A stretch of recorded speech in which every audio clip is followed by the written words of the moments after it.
কষ্টের একটা গল্প। একটা ছেলে আর একটা মেয়ে 2 বছর রিলেশন করার পর হঠাৎ একদিন মেয়েটা ছেলেটাকে বলল, আচ্ছা একটা কথা বলি। ছেলেটা বলল, বলো।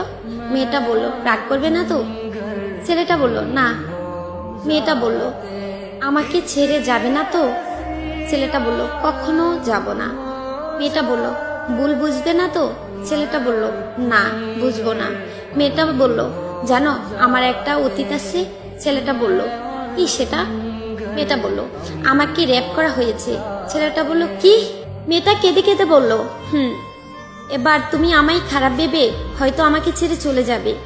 ছেলেটা মেয়েটাকে অনেক জোরে একটা থাপ্পড় দিল। মেয়েটা বলল, চলে যেতে পারো, আটকাবো না। এ বলে মেয়েটা কেঁদে কেঁদে চলে গেল। কিছুদিন পর হঠাৎ একদিন ছেলেটি মেয়েটিকে ফোন করলো। মেয়েটি বলল, হ্যালো। ছেলেটা বলল, একটু দেখা করবে?